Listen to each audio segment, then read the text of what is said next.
Notebook IAS आपकी सफलता है हमारा मिशन। हेलो दोस्तों, स्वागत है आपका आपके पसंदीदा यूट्यूब प्लेटफॉर्म नोट्सबुक आईएएस पे। आज हम लोग बात करेंगे सीबैम के बारे में, है ना। सीबैम है क्या? तो आपको पता है ये कोई नया फार्मूला नहीं है, या पिछले 2-3 सालों से चल रहा है, सुर्खियों में है 2-3 सालों से, लेकिन लागू किया जाना था 2026 से और 1 जनवरी 2026 से लागू हो गया है। तो ये सीबैम लागू किसके द्वारा किया गया है? यूरोपियन यूनियंस के द्वारा, ठीक ना। तो यूरोपियन यूनियंस के द्वारा ये लागू किया गया है सीबैम। सीबैम है क्या? कार्बन बॉर्डर एडजस्टमेंट मैकेनिज्म है। अब आप बोलेंगे ये है क्या, मतलब सीबैम है का मतलब क्या होता है? तो इसके बारे में हम लोग डिटेल्स में अभी हम लोग चर्चा करेंगे। लेकिन देखिए, मैं थोड़ा सा कहानी के रूप में बता रहा हूँ ताकि आपके दिमाग में बैठ जाए। देखिए, एक बात आती है, जब कॉप की मीटिंग होती है, कॉन्फ्रेंस ऑफ पार्टी जो होती है, कॉन्फ्रेंस ऑफ पार्टी 3 चीज़ों में होती है। एक मरुस्थलीकरण को रोकने के लिए, एक बायोडाइवर्सिटी को जो है जैव विविधता को बचाने के लिए, और एक होता है जो जलवायु परिवर्तन हो रहा है उस जलवायु को कैसे साधा जाए, कैसे किस तरह से जो है परिवर्तन होने से रोका जाए, प्रतिबद्धता बढ़ाए, अपनी जताई जाए, उसके लिए कॉप होता है। तो UNFCCC की जो जलवायु से संबंधित कॉप है, कॉन्फ्रेंस ऑफ पार्टी का मतलब सदस्यों, जो सदस्य देश होते हैं उनका एक बैठक होता है जिसको कॉन्फ्रेंस ऑफ पार्टीज कहा जाता है, जिसमें निर्णय लिए जाते हैं कि क्या क्या और कदम उठाया जाए जिससे जलवायु के रूप में सकारात्मक ये सारी चीज़ें देखने को मिले, रिजल्ट देखने को मिले। तो उसमें बैठक होती है, आपको पता है 1992 में ब्राज़ील के रियो डी जेनेरो जो शहर है वहाँ पे ये क्यों शुरू होती है, क्योंकि उससे पहले आपको दिखाई देता है कि 1992 में ही ये क्यों शुरू होता है, क्योंकि उससे पहले जो ओजोन होल्स है वह नहीं दिखाई दिया था। जब ओजोन होल्स सामने आया तब सभी लोगों की चिंता बढ़ी कि नहीं कोई कहीं भी प्रदूषण फैलाएगा, लेकिन ऑन द होल पे इसका प्रभाव कहीं पे पड़ सकता है, ऑन द अर्थ पे पड़ सकता है, पूरे पृथ्वी पे, पूरे ग्लोब पे पड़ सकता है, ठीक ना। अब इससे पहले भी थोड़ा सा मैं आपको लेके चलता हूँ, जो 18वीं सदी है उसके आसपास, 17वीं 18वीं जो सदी है उसके आसपास। अब मैं ये क्यों लेके चल रहा हूँ 17वीं 18वीं सदी में? उसका कारण है कि जब आप औद्योगिक क्रांति पढ़ते हैं, जिस समय इंडस्ट्रियलाइजेशन हो रहा था, औद्योगिकरण हो रहा था, उस समय आपको दिखाई देगा कि यही जो यूरोपियंस हैं, यही अमेरिकीज हैं, यही डेवलप्ड जो कंट्री है, जो आज अपने आप को डेवलप्ड कंट्रीज कहते हैं, यही उस समय किस तरह का शासन किए थे और किस तरह से जो नेचुरल रिसोर्सेस होते हैं, उन नेचुरल रिसोर्सेस का आपको पता चलेगा कि किस तरह से वह प्राकृतिक जो भी रिसोर्स हैं उनका हनन किए थे या उसको समाप्त करने में योगदान दिए थे, ठीक ना। जैसे वनों को ले लीजिए, जैसे भारत पे जहाँ पे इनका उपनिवेश रहा है वहाँ पे ये काम किए हैं। मैं चूँकि भारत का हूँ तो भारत के संदर्भ में आपको बता रहा हूँ कि यहाँ पे जो वन थे, बहुत ज़्यादा मात्रा में जो फॉरेस्ट एरिया था, उसको फॉरेस्ट एरिया से हटा के अगले एरिया उसको शेड्यूल कर दिया गया। उसके बाद से वहाँ पे जितने भी वन थे, लकड़ियाँ थी, पेड़ पौधे थे, उनको काटा गया। तो वह एक तरह से रिसोर्सेज जो हैं वो क्या हो गए, समाप्त हो गए। तो जब रिसोर्सेज समाप्त हो गए, जो प्लांट्स हैं वो समाप्त होते गए, तो जो कार्बन का इमिशन है, अब चूंकि ये रिसोर्सों का समाप्त करके क्या करते थे, जो औद्योगिकरण होता था उससे कच्चे मालों से जो है अलग से कन्वर्ट करके जो भी है वस्तुओं का उत्पादन करते थे। तो उसमें कार्बन का सबसे ज़्यादा किसी ने अगर इमिशन किया, उत्सर्जन किया, तो सबसे ज़्यादा इमिशन किसने किया? तो आपको पता चलेगा कि सबसे ज़्यादा कार्बन डाइऑक्साइड का इमिशन यही डेवलप जो कंट्री हैं वही किए थे, उन्हीं का सबसे ज़्यादा योगदान था। यानी जितने अलग अलग देशों में रिसोर्स थे, जितने भी नेचुरल रिसोर्स थे जो प्रकृति ने दिया था, उन रिसोर्स को भी समाप्त कर दिए और पूरे ग्लोबल लेवल पे इमिशन बढ़ाने में भी योगदान दे दिए, दोनों काम कर दिए। अब जब धीरे धीरे ये अलग अलग कंट्री स्वतंत्र होते हैं, तो स्वतंत्र होने के बाद क्या होता है, इनके पास कोई नेचुरल रिसोर्सेज नहीं होते हैं, इनके पास कोई नेचुरल रिसोर्सेस, कोई टेक्नोलॉजी नहीं होती है, क्योंकि औपनिवेशिक काल में इनको उस तरह से प्रताड़ित किया गया था। आपने इंडिया की हिस्ट्री पढ़ा होगा तो आपको पता होगा, उस तरह से प्रताड़ित किया गया था कि यह अपने आप में पहले अपने जो है व्यक्तिगत रूप से डेवलप नहीं हो पाएंगे तो फिर कंट्री लेवल पर कैसे डेवलप हो पाएंगे। तो टेक्नोलॉजी से लेके सारी चीज़ों में क्या हो गए, पिछड़ते चले गए, और इनके रिसोर्सेज भी क्या हो गए, वो समाप्त हो गए। तो रिसोर्सेज भी इनके पास उतना नहीं था कि उसको बेच के, उसको एक्सपोर्ट करके वह क्या कर सकते हैं, अपनी इनकम को अर्ज कर सकते हैं, या अर्ज करके अपने देश में जो भी टेक्नोलॉजी से संबंधित जो चीज़ें हैं उसको बढ़ावा दे सके। दूसरी चीज़, अगर एक्सपोर्ट हो भी जाती थी तो आपने इनका दोहरा रवैया देखा था। अगर जैसे भारत की बात करें तो भारत से जो चीज़ें एक्सपोर्ट होती थी, निर्यात होती थी, उसमें आपको दिखाई देगा कि जब ब्रिटेन में जाती थी तो वहाँ पे इंपोर्ट टैक्सेस बढ़ा दिए जाते थे। इंपोर्ट टैक्सेस बहुत ही ज़्यादा मात्रा में, लगभग 200% ऐसे करके बढ़ा दिए जाते थे। अब उस स्थिति में क्या होगा, अगर आपके वहाँ की कोई वस्तु किसी दूसरे देश में जा रही है, वहाँ पे इंपोर्ट ड्यूटीज ज़्यादा बढ़ा दिया गया, तो इसके संदर्भ में ये होगा कि वहाँ की डोमेस्टिक वस्तु के अपेक्षा आपकी वस्तु का मूल्य जो है ज़्यादा हो जाएगा। और जब आपकी वस्तु का मूल्य ज़्यादा हो जाएगा तो वहाँ पे इंटरनेशनल मार्केट में आपकी वस्तु की डिमांड कम हो जाएगी। जब आपकी वस्तु की डिमांड कम हो जाएगी तो सीधे सीधे आपका किस पे प्रभाव पड़ेगा, एक्सपोर्ट पे प्रभाव पड़ेगा। और एक्सपोर्ट आपका नहीं होगा तो आप प्रोडक्शन भी नहीं करेंगे, तो आपके वहाँ जो मजदूर श्रमिक काम कर रहे हैं वो भी जो है आप नहीं चाहेंगे कि हमारे वहाँ काम करें, छुट्टी कर देंगे। तो उससे क्या होगा, बेरोजगारी बढ़ेगा। और यही बेरोजगारी अंततः जाके कृषि क्षेत्र में क्या किया, दबाव को बढ़ाया, जो आपको आज इस समय दिखाई देता होगा प्रच्छन्न बेरोजगारी के रूप में दिखाई देता होगा। अब आप बोलेंगे कि आप तो सीबीएम पढ़ा रहे थे, फिर इसको क्यों कनेक्ट कर रहे हैं? क्योंकि सभी का कनेक्शन एक दूसरे से है, ठीक ना। अब दूसरा चीज इसमें क्या होता है, दूसरा चीज इसमें आपको नजर आता हुआ ये आएगा कि चलिए यहां तक तो ठीक है। अब कॉप की जो है बैठक होती है, ठीक ना, कॉप की बैठक होती है। अब उसमें क्या डिसीजन लिए जाते हैं कि जितनी भी डेवलप्ड जो कंट्री हैं, जो विकसित हो चुके हैं, जिनके पास ज़्यादा मात्रा में टेक्नोलॉजी है, जिनके पास ज़्यादा मात्रा में रिसोर्सेज हैं, है ना, ज़्यादा मात्रा में रिसोर्सेज का यूज कर चुके हैं, उनकी प्रतिबद्धता है कि जितनी भी जो आइसलैंड कंट्री हैं, द्वीपीय देश हैं, या जितने भी डेवलपमेंट कंट्रीज हैं, उनमें क्या करें, सहयोग करें। किस लिए सहयोग करें, ताकि जो कार्बन का इमिशन उसमें सबसे ज़्यादा जो हो रहा है डेवलपिंग कंट्री में, उस इमिशन को क्या किया जाए, कम किया जाए, उत्सर्जन को कम किया जाए। क्यों? क्योंकि उनके पास उस तरह का टेक्नोलॉजी नहीं है जिसके चलते वह वहाँ के कार्बन के इमिशन को कम कर सकते हैं। तो उस तरह की टेक्नोलॉजी आप प्रदान कीजिए। टेक्नोलॉजी आप नहीं देंगे तो कहा गया कि एक फंड की व्यवस्था कर दी जाती है। उस फंड के द्वारा यह डेवलप्ड जो कंट्री हैं वह फंड देंगे, और जो आइसलैंड कंट्री हैं, जो डेवलपिंग कंट्री हैं, अपने वहाँ उस टेक्नोलॉजी का यूज करेंगे जिसके चलते कार्बन का इमिशन कम होगा। ठीक है, तो कार्बन के इमिशन करने की प्रतिबद्धता तो सबको है कि सबको कम करना चाहिए, अच्छी बात है। तो फंड के द्वारा, इनके द्वारा कहा गया या तो आप टेक्नोलॉजी शेयर करो। अब आपसे कहा जाए कि क्यों टेक्नोलॉजी ये शेयर करें, क्योंकि इनके वहाँ के जितने भी रिसोर्स हैं उनको खा गए आप, तो उसमें टेक्नोलॉजी शेयर करने की बात आती है तो आपको ही देना पड़ेगा, सीधी सी बात है। यहाँ तक तो बात समझ में आती है, ठीक ना। उसके बाद से क्या बात होता है, यह टेक्नोलॉजी शेयरिंग के बाद से अब आपको दिखाई देगा कि यह जब जलवायु परिवर्तन होगा, जलवायु में अगर चेंज होगा तो सबसे ज़्यादा इफेक्ट कौन होंगे, जो आइसलैंड कंट्री हो गए, जो कोस्टल एरियाज हो गया, है ना, वह क्या होंगे, या डेवलपिंग जो कंट्री होंगे, उनमें आपको दिखाई देगा सबसे ज़्यादा इफेक्ट होता होगा, सबसे ज़्यादा इफेक्ट उसमें होगा।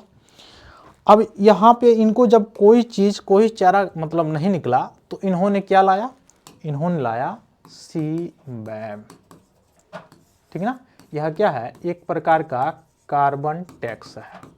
कार्बन टैक्स का मतलब क्या है, ये कह रहे हैं कि नहीं, केवल मैं फंड देने से थोड़ी पता चलेगा कि मैं फंड दे रहा हूं तो मैं कार्बन इमिशन के प्रति प्रतिबद्धता है कि मेरी प्रतिबद्धता ये है कि कार्बन इमिशन को मैं कम कर दूंगा, या जलवायु परिवर्तन में या पर्यावरण के प्रति मेरा सकारात्मक रवैया है। केवल फंड देने से थोड़ी पता चलता है, मैं उसको करके दिखाऊंगा, ठीक है। यह किसकी बात है, EU की बात है। और यह सीबैम लागू भी हो गया है। कब से लागू हो गया है, 1 जनवरी से लागू हो गया है, 1 जनवरी 2026 से लागू हो गया, इस वर्ष लागू हो गया। अब एक तरह का ये क्या है, कार्बन टैक्स है। अब इसका मुख्य रूप से अगर फुल फॉर्म पूछा जाए तो फुल फॉर्म क्या है, कार्बन बॉर्डर एडजस्टमेंट मैकेनिज्म, है ना। तो ये लगाया गया किसके द्वारा, यूरोपियन यूनियन के द्वारा। कैसे लगाया गया, है कि जो भी देश क्या करेगा, एक्सपोर्ट करेगा, कहाँ पे एक्सपोर्ट करेगा, यूरोपियन यूनियन में, ठीक ना। यूरोपियन यूनियन में अगर एक्सपोर्ट करेगा, यूरोपियन यूनियन का मतलब यूरोप में जो कुछ कंट्रीज़ हैं उनका एक संघ है जिसको यूरोपियन यूनियन कहा जाता है। उसमें अगर आप एक्सपोर्ट कर रहे हैं और एक्सपोर्ट करने में यह गणना किया जाए कि आप जिस वस्तु का एक्सपोर्ट करना है उसके प्रोडक्शन करने में, उसके उत्पादन करने में कितने कार्बन डाइऑक्साइड का क्या हुआ है, इमिशन हुआ है, उस इमिशन के हिसाब से क्या किया जाएगा, आपकी एक्सपोर्ट हुई जो वस्तु है उस पर एक प्रकार का टैक्स लगाया जाएगा, कार्बन टैक्स, जिसको सीबाम कहा जाएगा। क्या कहा जाएगा, सीबाम कहा जाएगा। अब इससे क्या क्या चीज़ें हो सकती हैं, तो चलिए मैं इसके बारे में थोड़ा सा और बता देता हूँ डिटेल्स में। तो इस सीबाम के बारे में बात हुआ कि सीबाम उस पर लगाया जाएगा, लेकिन इस सीबाम कौन देगा, यह टैक्स कौन देगा, यह टैक्स देंगे इंपोर्टर। इंपोर्टर का मतलब जो आयात कर रहे हैं। अब आयात कौन रहा है, जैसे मान लीजिए यह इंडिया है और इंडिया से यूरोपियन यूनियन में कोई वस्तु जा रहा है, कोई वस्तु का मतलब ऐसी वस्तु जिसमें कार्बन का इमिशन हो रहा है ज़्यादा प्रोडक्शन करने में। अब वो जा रहा है तो यहाँ का कोई व्यक्ति है XYZ, यहाँ का कोई वस्तु व्यक्ति है, वह यहाँ से क्या कर रहा है, मंगा रहा है। तो यहाँ से कोई वस्तु को मंगा रहा है तो क्या हो गया, इंपोर्टर हो गया, आयातक हो गया।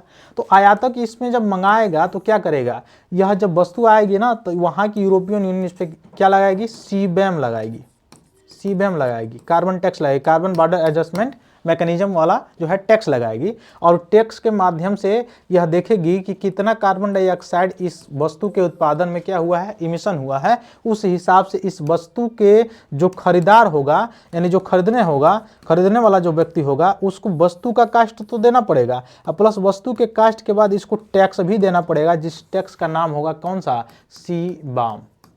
अब आप समझिए कि अगर कोई व्यक्ति एक तो वस्तु का मूल्य दे रहा है, फिर अलग से टैक्स सीबाम दे रहा है कार्बन डाइऑक्साइड के जो इमिशन से रिलेटेड, तो उस व्यक्ति पर, यह जो व्यक्ति है जो यहाँ पे इंपोर्टर है, इस पे इफेक्ट पड़ेगा कि नहीं, इसकी वस्तु के मूल्य से रिलेटेड इफेक्ट पड़ेगा।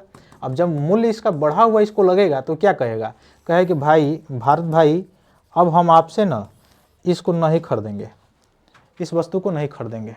क्यों नहीं खरीदेंगे, क्योंकि हमारा बहुत ज़्यादा पैसा चला जा रहा है, पहले 20 रुपये चला जाता था, अब ज़्यादा चल जा रहा है। अब आपको पता है कि यूरोपियन यूनियन में क्या चलता है, यूरो चलता है ना। और यूरो से रिलेटेड एक और मैं न्यूज़ बता दे रहा हूँ, 21वां ऐसा देश हुआ है, कौन सा है, बुल्गारिया। बुल्गारिया 21वां देश है जिसने यूरो को अपनाया है, ठीक ना। तो यूरो इसका यूरोपियन यूनियन का जो है मुद्रा है। अब इसमें क्या बताया गया है कि 1 टन अगर carbon dioxide, 1 ton carbon dioxide का अगर उत्सर्जन होता है तो कितना लगेगा, 80 यूरो जो है उस पर क्या लगाया जाएगा, सीबाम लगाया जाएगा। यानी कार्बन बॉर्डर एडजस्टमेंट मैकेनिज्म जो है वह कितना लगाया जाएगा, 1 टन कार्बन डाइऑक्साइड पर सीधे सीधे 80 यूरो लगाया जाएगा। तो उसके लिए क्या हो गया, उसके लिए ये बात हो गया कि नहीं भाई अब मुझे नहीं चाहिए। क्यों नहीं चाहिए, तुम्हारे देश से इसलिए नहीं चाहिए क्योंकि ज़्यादा दाम में मिल रहा है। तो ये क्या करेगा, वहाँ की डोमेस्टिक जो कंपनी होगी उससे लेगा ये, ठीक ना। तो यहाँ का, इंडिया का या जो भी डेवलपिंग कंट्री हैं, जो अल्प विकसित देश हैं या विकासशील देश हैं, उनका एक्सपोर्ट क्या हो जाएगा, कम हो जाएगा। एक्सपोर्ट क्या हो जाएगा, कम हो जाएगा। अब किस किस सेक्टर में आपको पता चलता है, तो सबसे ज़्यादा जो स्टील का उत्पादन होता है, आपको पता चलता है कि स्टील के उत्पादन में सबसे ज़्यादा कार्बन का, कोक का जो है प्रयोग किया जाता है, ठीक ना। तो यह स्टील का उत्पादन जो है इस पे प्रभाव पड़ेगा, इसके एक्सपोर्ट पे प्रभाव पड़ेगा। फिर जो एल्युमिनियम है, एल्यूमिनियम जो है उस पे एक्सपोर्ट पे प्रभाव पड़ेगा। फिर आपको जो आयरन दिखाई दे देगा, आयरन के एक्सपोर्ट पर भी क्या पड़ेगा, ऑन द होल पे प्रभाव पड़ता हुआ नजर आएगा। अब इससे क्या होगा, अब इससे होगा कि भारत के जो एक्सपोर्टर हैं, जो कंपनियां हैं जो मुख्य रूप से एक्सपोर्ट करती हैं, निर्यात करती हैं वस्तुओं का, उन पे इम्पैक्ट पड़ेगा क्योंकि उनकी वस्तुएं बिकेंगी नहीं। तो जब नहीं बिकेंगी तो फिर यहाँ पे वही मैं बता रहा था कि बेरोजगारी वगैरह सारी चीज़ें तो होंगी, वो अलग बात है, लेकिन कंपनियां जब घाटा में होंगी तो फिर वहाँ पे क्या होगा, बेरोजगारी होगी और लोगों का जो पर्सनल इनकम होगा वो कम होगा। अब पर्सनल इनकम कम होगा तो जीडीपी पे भी उसका नकारात्मक प्रभाव दिखाई दे देगा, ठीक ना। तो एक तो ट्रम्प उधर से दिया हुआ था टेरिफ और इधर से ये दे दिया, ठीक ना। अब दूसरा इसका की अगर देखेंगे तो क्या होगा, तो यही जो कंपनियां हैं ये चाह रही हैं कि गवर्नमेंट ऑफ इंडिया जो है वह क्या करे, इस पर कुछ छूट दे। क्या दे, कि छूट दे, ताकि छूट देगी तो इसकी वस्तु पहले से कुछ सस्ती होगी, उसके बाद उसमें सीबीएम लगाएगा भी, तब भी क्या हो सकता है, आराम से वह पहले ही मूल्य में बिकेगा, जिसके चलते आसानी से उसकी वस्तु जो है बिक सकती है, ठीक ना। लेकिन यह अल्टरनेटिव जो है दीर्घकालिक अगर देखा जाए तो यह कोई सॉल्यूशन नहीं है, क्योंकि हो सकता है इससे ज़्यादा भी और बढ़ा दे। सीबीएम जब टैक्स लगा दिया है तो उससे ज़्यादा भी बढ़ा दे। तो यह अल्टरनेटिव जो है देख सकते हैं, यह एक तरह का जो है सॉल्यूशन है, दीर्घकालिक सॉल्यूशन नहीं है। तो दीर्घकालिक सॉल्यूशन क्या है कि उस तरह की टेक्नोलॉजी विकसित करें जिसके तहत जो है कार्बन का इमिशन कम हो। लेकिन स्टील के प्रोडक्शन में तो कार्बन खुद ही लगता है, तो वहाँ पे कैसे कम हो सकता है, सबसे बड़ा यहाँ पे चिंता की बात है। दूसरा, जो भारत में सबसे ज़्यादा जो उत्पादन होता है उसमें प्रभावित कौन होंगे, एमएसएमई होगा। जो micro small and medium enterprises है वह सबसे ज़्यादा प्रभावित होगा। छोटे छोटे जो मुख्य रूप से आप कह सकते हैं कि जो छोटे छोटे जो जो कंपनियां हैं या छोटे छोटे जो लघु उद्योग है वह सीधे सीधे क्या होगा, जाके प्रभावित होगा, ठीक ना। तो यहाँ प्रभाव होगा। तीसरा चीज़ अगर बजट से रिलेटेड भी देखें, है ना, तीसरा चीज़ अगर आप देखने का काम करेंगे तो इसमें ये दिखाई देगा जो सीबीएम है इसके लगने से जब एक्सपोर्ट कम हो जाएगा तो एक्सपोर्ट कम होने से निर्यात कम हो गया, और इंपोर्ट तो ऐसे ही हम कच्चे मालों का जो है मूल्य ज़्यादा है इसलिए हो रहा है कि आप देख रहे हैं वैश्विक स्तर पर अस्थिरता ज़्यादा बढ़ी हुई है, तो वहाँ से कच्चे माल रॉ मटेरियल्स ज़्यादा हम लोग मंगाते हैं अलग अलग देशों से, तो जैसे कच्चा तेल हो गया या मुख्य रूप से आभूषण भी हो गया, ठीक ना, और भी सारी चीज़ें, तो इसमें जो है इम्पोर्ट क्या हो गया, बढ़ गया, इम्पोर्ट बिल बढ़ गया। अब उसके संदर्भ में क्या होगा, आपका ट्रेड डेफिसिट हो गया, ट्रेड डेफिसिट होगा, मतलब व्यापार घाटा होगा। अब यही व्यापार घाटा होगा तो क्या करेगा, आपका करेंट अकाउंट डेफिसिट करेगा, करेंट अकाउंट डेफिसिट करेगा, मतलब चालू खाता घाटा करेगा। अब यही चालू खाता घाटा जब होगा तो क्या होगा अंततः, तो अंततः आपको दिखाई देगा बीओपी आ जाएगा, बैलेंस ऑफ पेमेंट का संकट आ जाएगा। दूसरा आपका एक और जोड़ सकते हैं, जो हमारी मुद्रा है रुपया, इसकी वैल्यू क्या हो जाएगी, और गिर जाएगी, इसकी वैल्यू और नीचे की तरफ गिर जाएगी। तो ये सारी चीज़ें जो है हो सकती हैं। तो हालांकि 1 जनवरी 2026 से जो है यह लागू हो चुका है सीबीएम। सीबीएम है किसका, याद रखिएगा, ठीक ना। और भी 2-3 फैक्ट मैंने इसमें बताया है, उसको भी याद रखिएगा, ये पूछा जा सकता है आपसे, यहाँ से प्रश्न बिल्कुल पूछा जा सकता है, चूँकि 1 जनवरी 2026 से लागू किया गया है तो बिल्कुल ही पूछा जा सकता है, ठीक ना। तो स्टील प्रोडक्शन पे या आप कह सकते हैं कि एल्युमिनियम प्रोडक्शन पे, सभी पे जो है या क्या हो सकता है, सीधे सीधे इसका प्रभाव हो सकता है, ठीक है। तो कितना, 1 टन पे 80 यूरो लगाने की बात चल रही है। तो किस प्रकार काम करता है, तो इस्पात, एल्युमिनियम, सीमेंट, उर्वरक, हाइड्रोजन या फर्टिलाइजर्स हो गया या बिजली, ये सब यूरोपियन संघ के आयातकों को आयातित वस्तु जो है उससे जुड़े उत्सर्जन की घोषणा करनी होगी, और यूरोपियन संघ के ETS मूल्यों के बराबरी सीबीएम प्रमाण पत्र खरीदने होंगे। यानी जो वहाँ के खरीदार होंगे वह अगर इन सभी किसी वस्तुओं को खरीदते हैं तो उन सब वस्तुओं को अगर खरीदते हैं वो, तो खरीदते समय उनको क्या करना पड़ेगा, CBAM प्रमाण पत्र लेना होगा, और प्रमाण पत्र लेंगे तो उनको बताना होगा कितना कार्बन इमिशन उसमें हुआ होगा, और उस हिसाब से उनको टैक्स देना होगा। तो मैंने अभी शुरुआत में आपको बताया, तो उस तरह से इम्पैक्ट होगा सीधे सीधे उनका, मुख्य रूप से आयात, यानी आयात वो नहीं करना चाहेंगे, तो हमारा क्या इम्पैक्ट होगा, निर्यात इम्पैक्ट होगा, यानी हमारे देश से वो आयात नहीं करना चाहेंगे, और ये सेक्टर्स जो है प्रभावित हो सकते हैं, चाहे स्टील्स हो गया, एल्युमिनियम्स हो गया, सीमेंट, फर्टिलाइजर्स हो गया, आयरन्स हो गया, ये सारी चीज़ें जो है, हाइड्रोजन्स हो गया, ये सब जो है प्रभावित हो सकते हैं, ठीक ना। और उधर भारत यूरोपीय संघ व्यापार संबंध में अगर देखा जाए तो पहले भारत के इस्पात और एल्युमिनियम निर्यात का लगभग 20 से 25% यूरोपियन संघ के जो देश हैं उनको भारत भेजता था, ठीक है। लेकिन इस पर अब इम्पैक्ट पड़ेगा सीधे सीधे। फिर अनुमानित मूल्य प्रभाव जो है, मैंने पहले ही बता दिया कि मूल्य के प्रभावित होने से भी प्रभाव इसमें देखते हुए नजर आएगा। तो स्टील सेक्टर हो गया या मुख्य रूप से एल्युमिनियम सेक्टर हो गया, इन सभी में आपको दिखाई देगा कि इफेक्ट पड़ता हुआ नजर आएगा। तो कार्बन उत्सर्जन पर कम करने पर जोर देना पड़ेगा, अब अलग अलग टेक्नोलॉजी का प्रयोग करना पड़ेगा, ठीक ना। उस टेक्नोलॉजी के प्रयोग करने से तब जाके कार्बन, हालांकि स्टील में तो पूर्ण रूप से हो नहीं सकता है, तो ये सारी चीज़ें हैं, ठीक ना। तो फिर मिलते हैं हम लोग अपनी अगली क्लास में, तब तक के लिए बहुत बहुत धन्यवाद दोस्तों, जय हिंद।